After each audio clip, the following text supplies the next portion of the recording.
Bonjour chers internautes, aujourd'hui nous allons vous révéler des choses incroyables. De la part du président du Ghana, il y a 48 heures le président du Ghana a été appelé par Emmanuel Macron. Voici les phrases qu'ils se sont dit. Emmanuel Macron a dit clairement au président ghanéen, il l'a appelé Mister Président, vous êtes mon espoir sur le Mali, j'ai tout essayé et tout faire. Rien n'a marché.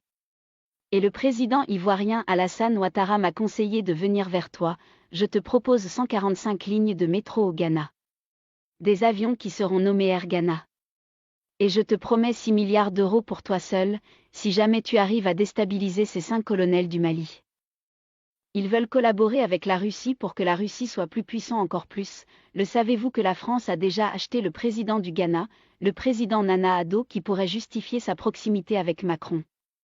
Il est le plus francophile de tous les présidents ghanéens, son amour pour la France amené à acquérir le statut d'observateur au sein de l'Organisation internationale de la francophonie. Il parle très bien le français. Depuis 2020, il a fait installer Air France au Ghana. Des vols directs Accra, Paris sont organisés. Total, qui était en mauvaise posture, est devenu la deuxième station de carburant depuis son élection. Aussi, Bolloré est le deuxième investisseur d'un consortium qui a fait les travaux d'extension du port de Tema pour 5 milliards de dollars entre 2017 et 2021. MPS et Bolloré vont exploiter une bonne partie de ce port pendant 30 ans pour rembourser leur investissement. En outre, depuis son arrivée au pouvoir, la marine française fait des exercices annuels dans les eaux ghanéennes. La France donne aussi des bourses à des officiers supérieurs ghanéens pour l'école de guerre. En outre, la France organisait par an 2 cours de planification, d'une durée de 2 semaines, par an au centre de maintien de la paix Kofi Annan d'Accra. Pour officiers supérieurs des pays francophones, Macron utilise ces facteurs, intérêt économique et amour pour le français. Pour manipuler Nana Addo. Avez-vous vu ce travail malheureux, au moment où Emmanuel Macron faisait l'appel?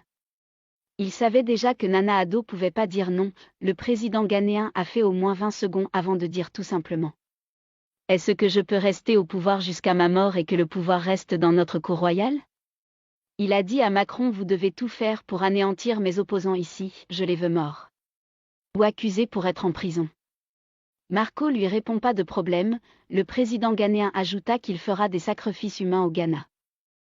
Il a même dit le nombre 27 personnes seront égorgées sur un fétiche au Ghana. Ghanéens et Ghanéens, si vous voyez des proches à vous disparaissent dans des villages ou en ville. Ne cherchez pas loin, c'est votre président. C'est grand, un criminel et satanique. Peuple du Ghana. En Afrique, tout le monde a besoin de son indépendance et de sa liberté. Ces 5 colonels se sacrifient pour libérer l'Afrique.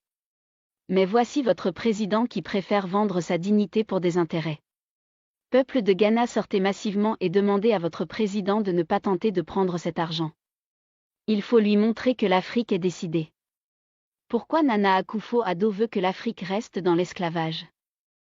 Il a fait tête à John Kufuor, l'ancien président du Ghana, il a perdu. À l'époque, le président ghanéen John Kufuor a nommé Akufo-Addo comme chef de campagne pendant la campagne présidentielle de 2000.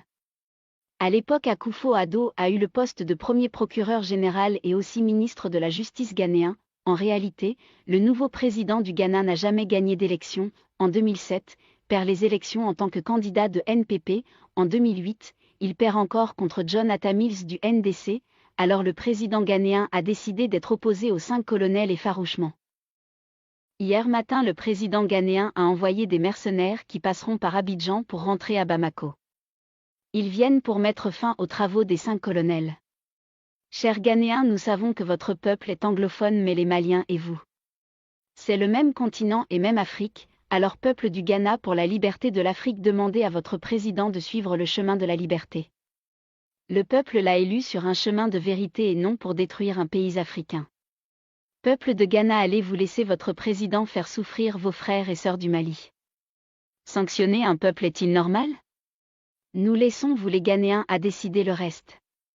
Nous savons que beaucoup de Ghanéens sont prêts pour une Afrique libre et prospère. Vive la liberté, vive la paix, vive la vérité.